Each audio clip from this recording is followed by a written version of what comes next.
शांत बसले, ऐकून घेतलं सगळं भानुदास महाराजांचं. आणि नंतर म्हणले नको बोलू बाबा, राहू दे. आपल्या भानुदास महाराजांनी पांडुरंगाचं दर्शन घेतलं. जसं खाली वाटले तसं आपल्या गळ्यातला एक तुळशीचा आणि सोन्याचा नवरत्नाचा हार भानुदास महाराजांच्या गळ्यात टाकला. जसे गळ्यात टाकला, देहभान हरपलेले भानुदास महाराज तसेच निघाले. चला, हार तर आहे तुळशीचा, एवढं पाहिलं आणि बाहेर निघाले. परत पहारेकरी जागृत झाले, सगळं झालं. पंचपंचौषक खाली 5 वाजले, काकडा आरतीची वेळ झाली. सुरू झालं गरुडाचे पायी ठेवी वेळोवेळा डोही. इकडं काकडा सुरू झाला. पुजारी एक एक एक हार काढू लागले. लक्षात आलं सोन्याचा नवरत्नाचा हार चोरीला गेला पांडुरंगाचा. आता काय करायचं? लगेच राजापर्यंत बातमी, राजेसाहेब हार चोरीला गेला, चोर नगरीतच असेल, बघा पटकन. शिपाई निघाले. शिपाई निघाल्यानंतर पाहिलं, योगायोगानं सूर्योदय झाला. त्यांनी स्नान केलं त्या तुंगभद्रा नदीच्या तीरावर आणि वाळवंटात संध्या करत असताना तो हार चमकला. पाहिलं, म्हणले चोर सापडला. वारकऱ्याचा वेश घेतलाय म्हणे.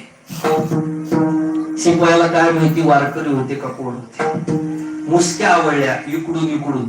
मुसक्या आवळणं म्हणजे जाड सुलीनी बांधणं, या हाताला त्या हाताला मुसक्या आवळून उचलून, ज्याला म्हणतात आपल्या बोली भाषेत उचल बांगडी. तशा पद्धतीने त्या अवस्थेमध्ये भानुदास महाराजांना सुळापाशी आणलं.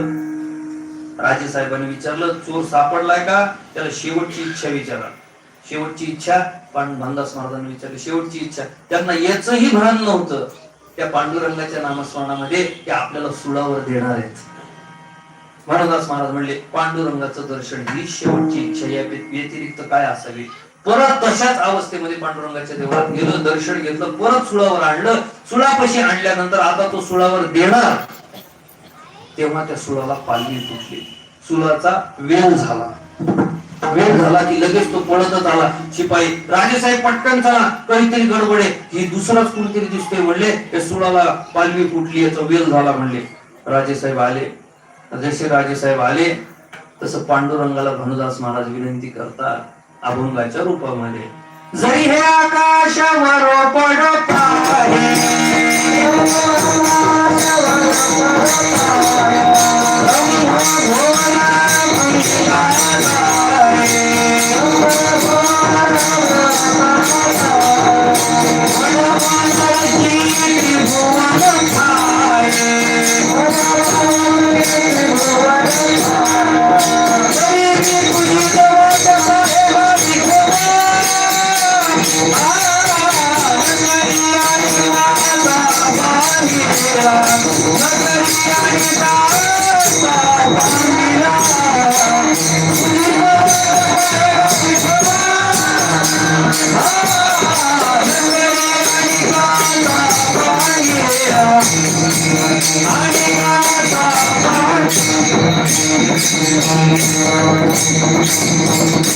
जरी हे आकाश उरपडो पाहे, ब्रह्म घोळ भंगा जाय, वडवानळची त्रिभुवनी खाय, तरी तुझीच वाट पाहे गा विठोबा. भानुदास महाराजांनी हा अभंग तिथं सांगितला. म्हणाले, जसं म्हणाले, पांडुरंग परमात्म्याला लगेच कळवळा आला. पांडुरंग परमात्मा जिथं सुळाची जागा आहे त्या सुळाच्या जागेच्या तिथं स्वतः प्रकट झाले. झाल्यानंतर सगळ्यांनी गजर केला, पंढरीनाथ पाहिलं. लोकांना आश्चर्यचकित झाले, हा बाबा पंढरपूरून आलाय, वारकरी दिसतोय, ह्याच्यासाठी पांडुरंग परमात्मा सुळापाशी यावे? नक्कीच ही साधी हस्ती दिसत नाही. राजेसाहेबाला पांडुरंगाने बोलून घेतलं. राजेसाहेबाला आता घाम फुटला. राजेसाहेबाला सांगितलं, राजा माझी तिसरी अट मोडली. राजा, माझ्या भक्ताचा छळ तुझ्या नगरीत झाला, मी एक क्षणभर देखील थांबणार नाही. अंगठ्या एवढे झाले, अंगुष्ठा एवढे. पांडुरंग परमात्मा भानुदास महाराजांच्या पिशवीत बसले.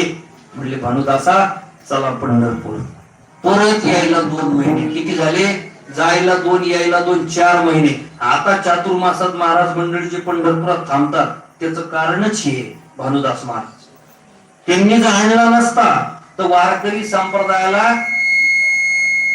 ही परंपरा वारीची जोपासण्यासाठी आनागोंदी ते पैठण अशी वारी करावी लागली असती, किंवा आळंदी ते आनागोंदी, देहू ते आनागोंदी अशा पद्धतीची. उगाच म्हणलंय का, कानडाऊ विठ्ठलू कर्नाटकू